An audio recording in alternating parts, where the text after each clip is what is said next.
तत्पुरुषाय विद्महे वक्रतुण्डाय धीमहि तन्नो दन्तिः प्रचोदयात्। ॐ साईश्वराय विद्महे सत्यदेवाय धीमहि तन्नः सर्वः प्रचोदयात्। ॐ जयन्ती मंगलकाली भद्रकाली कपालिनी दुर्गा क्षमा शिवदात्री स्वाहा स्वादा नमोस्तुते। ओम शांति शांति शांति है। Sairam Lin, Sairam from Malaysia. Sairam Sharma, Sairam from New Zealand. Thank you, Bhagavan, for giving us the story that we are about to tell. Again, it is a wonderful tale of Swami's compassion and his ability to teach many lessons all at once to to more than one person. And it can be, Swami undertook many projects in the 1960s, and one of them was when he went to purchase the land for the college for the women in Anantapur. That was 1967. So that will be our topic today. Welcome to our listeners. We hope you enjoy this story. I find it very touching, and of course, it is true. That is the best part about our broadcast that Sharma and I feel is that we are telling true stories, and most of them, the words are straight from Bhagavan. So in 1967, Swami was in Anantapur, and he wanted to purchase a piece of land to set up the first women's college in India, actually. And his host was the district medical officer of that area, and that gentleman had a lovely big home. Now, the wife of the district medical officer had a sister who lived in Chennai, and she said to her sister, "Oh, we have Swami coming, a divine visit. Perhaps you would like to come." Now, her sister was married to a very, very wealthy man who believed in leading a very luxurious life. And this gentleman loved to have parties and big holidays and go to the movies. And he was an atheist. And he was certainly not interested in going to Anantapur to meet Swami. But his father-in-law strongly suggested that he go. And the son-in-law thought, well, it will be discourteous to offend my father-in-law, so I better go. So he didn't want to go, but he drove to Anantapur from Chennai. I think it was well over 400 miles or kilometers. But before he started, he said to his wife, "You should not ask me to bow down to this Baba or touch his feet or do any pujas, nothing like I'm not doing it." And she said, okay. He really didn't want to make this trip. However, he got there, and Swami was expected to come about, I think, 11 o'clock, and everyone was talking only about him. And so this wealthy man felt completely out of place. So he stepped out. He went for a little walk, and there's this little playground there. And he saw some kids playing cricket, and he thought, "Oh, I will join in these kids and play some cricket." And he was completely happy playing with these kids. He completely forgot about why he was there. But it was actually time for Swami to come, and his wife started looking for him everywhere, and she finally saw him at this cricket ground and said, "You better come back. Swami's coming. Swami's coming." So he didn't want to leave these kids. He was having such a good time.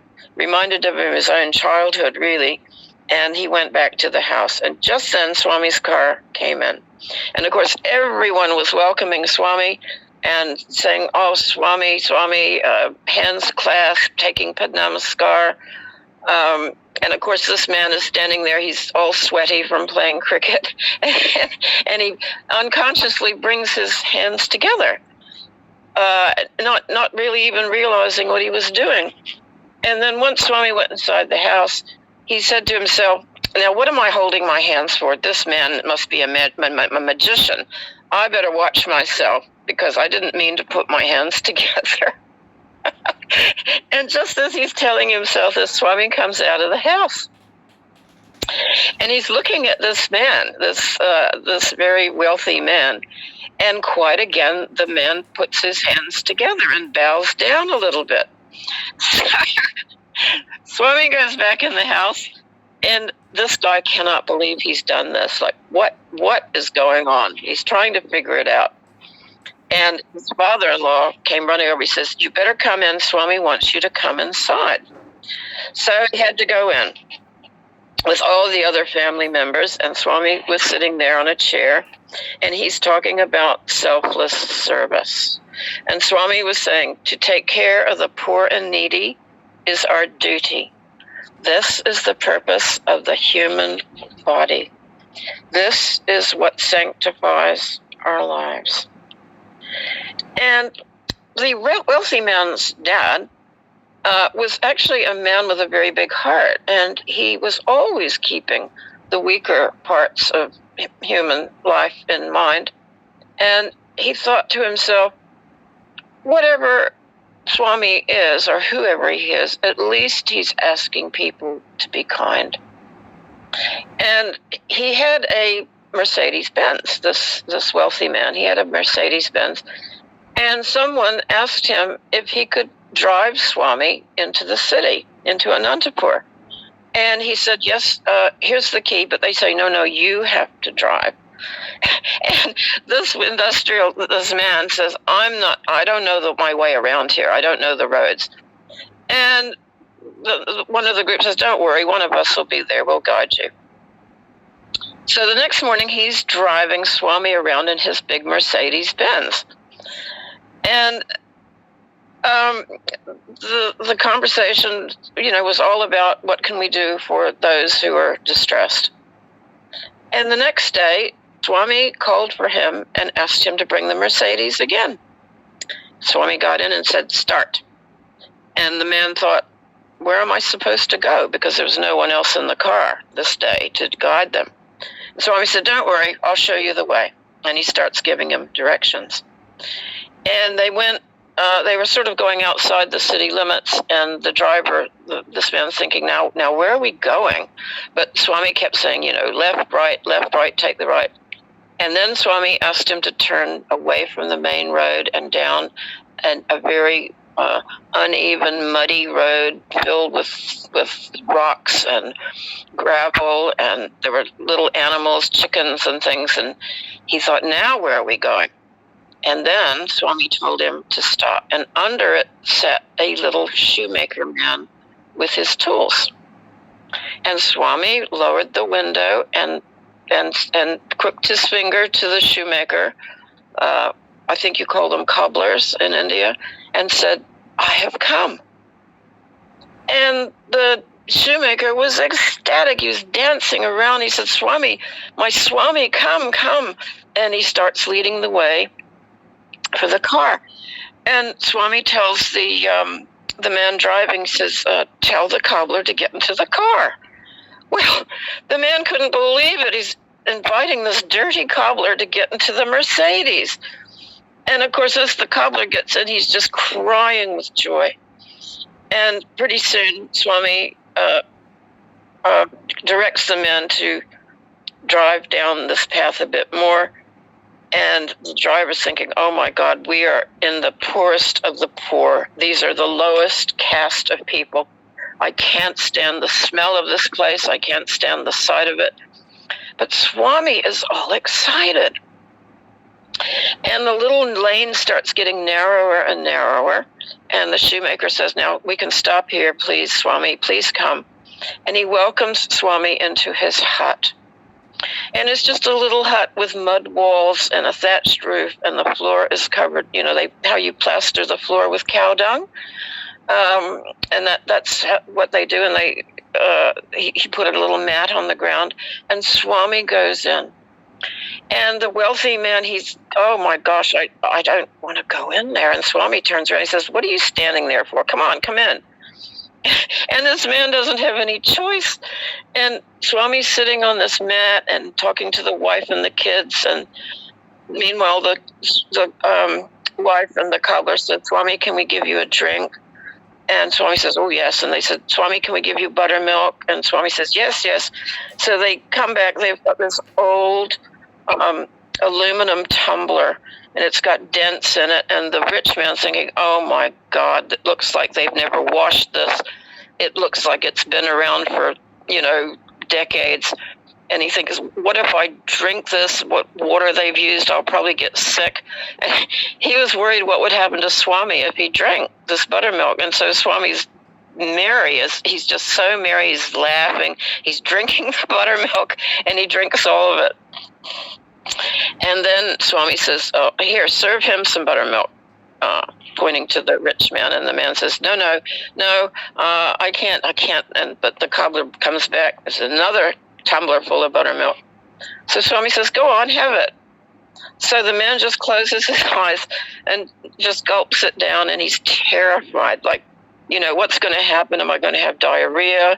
Am I going to get sick? Am I going to get cholera? He just wanted to get out. And Swami blesses the shoemaker profusely and tells them he will look after their well-being. Well, the rich man cannot wait to get out of there, and he's absolutely terrified. And Swami said, don't worry. Nothing has happened to you. Nothing's going to happen to you. Be at peace. And the man calmed down a little bit, but he said, Swami, why did you come here? If you were so keen to meet this cobbler, you could have called him to the city. Why do you travel such a long way on these terrible roads to this godforsaken place? And Swami replied, do you know what this cobbler did in his previous birth? He used to walk 15 miles every day to have my darshan and light a lamp at the temple. He did this diligently and incessantly for 15 years until his death. Can I not come to his house at least once? Well, the industrialist's mind was spinning like a top, and he thought, this is really weird. Is Swami talking about his last birth? And he said, Swami, how did the man know you were coming? He knew you right away. And Swami says, oh, he knows me. I often visit him in his dreams. He knew I was coming.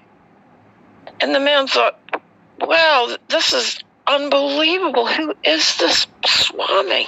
And he said, Swami, if this man is so good, why is he living in such poor conditions? And Swami said, that is because in his last birth, even though he had great devotion to the Lord, he also succumbed to many bad habits and had many wives. What he is going through is because of his indiscipline in the past. But thanks to his devotion, I am looking after his every need.